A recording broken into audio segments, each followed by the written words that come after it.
नमस्कार। तो आइए सुनते हैं कहानी काबुली वाला। नोबेल पुरस्कार से सम्मानित, लिखा है श्री रविन्द्रनाथ टैगोर जी ने।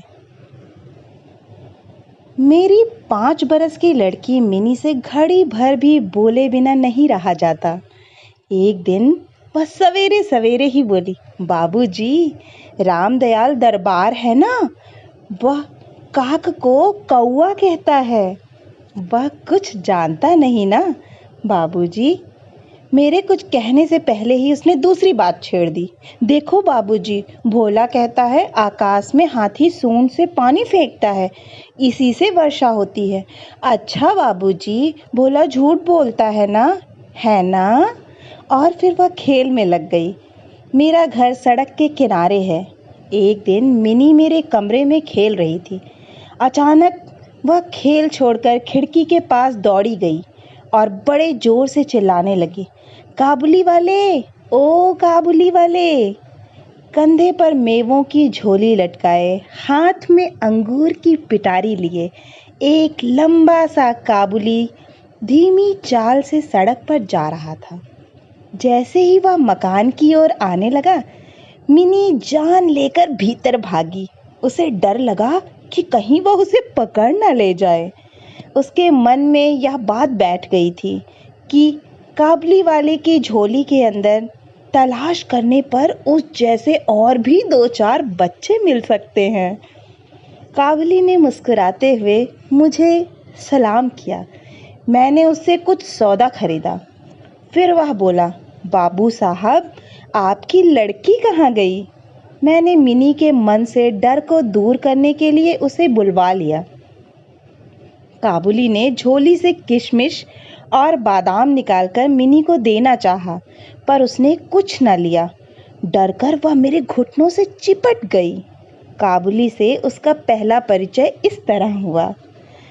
कुछ दिन बाद किसी जरूरी काम से मैं बाहर जा रहा था।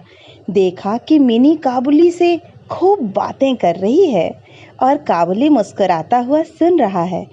मिनी की झोली बादाम किशमिश से भरी हुई थी। मैंने काबुली को अठन्नी देते हुए कहा, इसे यह सब क्यों दे दिया? अब मत देना।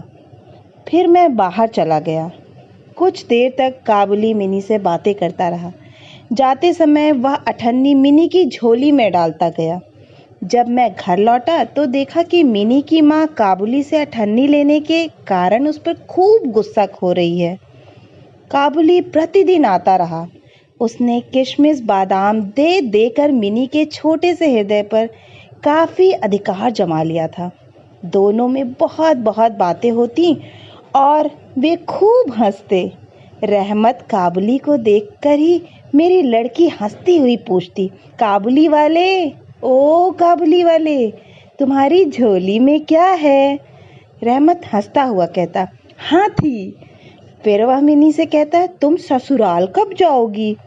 इस पर उल्टे वह रहमत से पूछती, तुम ससुराल कब जाओगे? रहमत अपना मोटा घूंसा तान कर कहता, हम ससुर को मारेगा। इस पर मिनी खूब हंसती। हर साल सर्दियों के अंत में काबुली अपने देश चला जाता।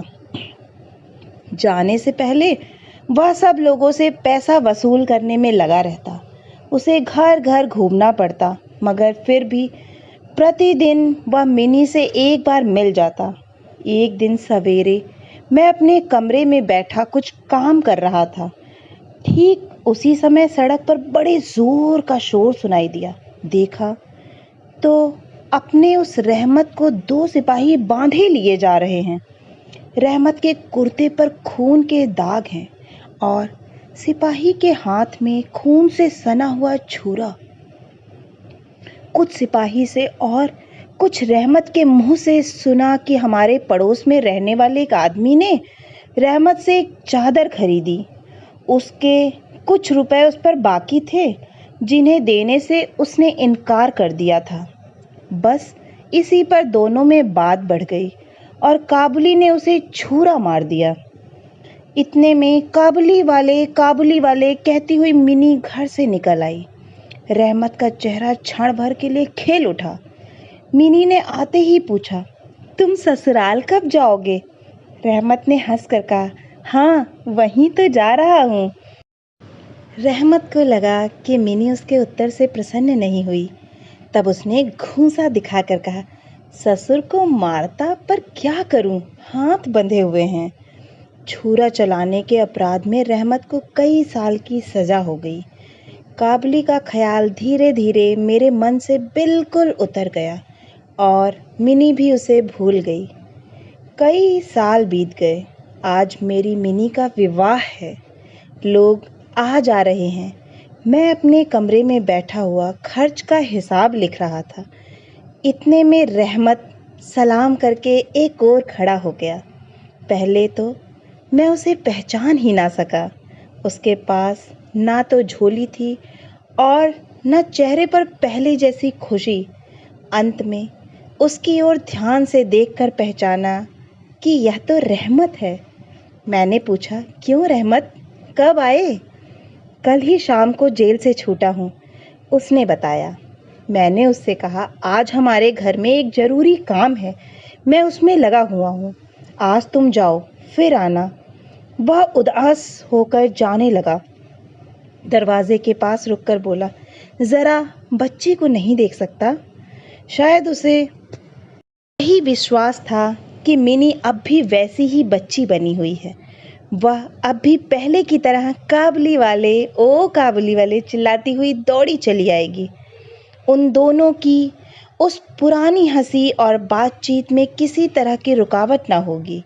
मैंने कहा, आज घर में बहुत काम है, आज उससे मिलना ना हो सकेगा। वह कुछ उदास हो गया और सलाम करके दरवाजे से बाहर निकल गया। मैं सोच ही रहा था कि उसे वापस बुलाऊं। इतने में वह स्वयं ही लौट आया और बोला, यह थोड़ा सा मेवा बच्ची के लिए लाया था, उसको दे दीजिएगा। मैंने उसे पैसे देने चाहे पर उसने कहा, आपकी बहुत मेहरबानी है बाबू साहब, पैसे रहने दीजिए। फिर ज़रा ठहर कर बोला, आपकी जैसी मेरी भी एक बेटी है। मैं उसकी याद कर करके आपकी बच्ची के लिए थोड़ा सा मेवा ले आया करता हूँ। मैं यहाँ सौदा बेचने नहीं आता। उसने अपने कुर्ते की जेब में डालकर एक मैला कुचैला मुड़ा हुआ कागज का टुकड़ा निकाला और बड़े जतन से उसकी चारों तह खोलकर दोनों हाथों से उसे फैलाकर मेरी मेज़ पर रख दिया। देखा कि कागज के उस टुकड़े पर एक नन्हे से हाथ के छोटे से पंजे की छाप है। हाथ में थोड़ी सी कालिख लगाकर कागज पर उसी की छाप ले ली गई थी। अपनी बेटी इस याद को छाती से लगाकर रहमत हर साल कलकत्ते के गली कूचों में सौदा बेचने के लिए आता है। देखकर मेरी आंखें भर आई। सब कुछ भूलकर मैंने उसी समय मिनी को बाहर बुलाया। विवाह की पूरी पोशाक और गहने पहने मिनी शर्म से सिकुड़ी मेरे पास आकर खड़ी हो गई। उसे देखकर रहमत काबुली पहले तो सकपका गया। उससे पहले जैसे बातचीत ना करते बना। बाद में वह हंसते हुए बोला, लल्ली, सास के घर जा रही है क्या? मिनी अब सास का अर्थ समझने लगी थी। मारे शर्म के उसका मुंह लाल हो उठा। मिनी के चले जाने पर एक गहरी सांस भरकर रहमत ज़मीन पर बैठ गया। उसकी समझ में यह बात एकाएक स्पष्ट हो उठी कि उसकी बेटी भी इतने दिनों में बड़ी हो गई होगी। इन 8 वर्षों में उसका क्या हुआ होगा, कौन जाने। वह उसकी याद में खो गया। मैंने कुछ रुपए निकालकर उसके हाथ में रख दिए और कहा, रहमत, तुम अपनी बेटी के पास देश चले जाओ। आशा है कि आपको यह कहानी काबुली वाला बहुत ही पसंद आई होगी। अगर पसंद आई है तो प्लीज़ इस कहानी को लाइक करें, अपनों के साथ शेयर करें। और हाँ, अगर आप इस चैनल पे नए हैं तो प्लीज़ मुझे प्रोत्साहित करने के लिए, ऐसी ही अच्छी अच्छी कहानियाँ सुनने के लिए इस चैनल को सब्सक्राइब करें।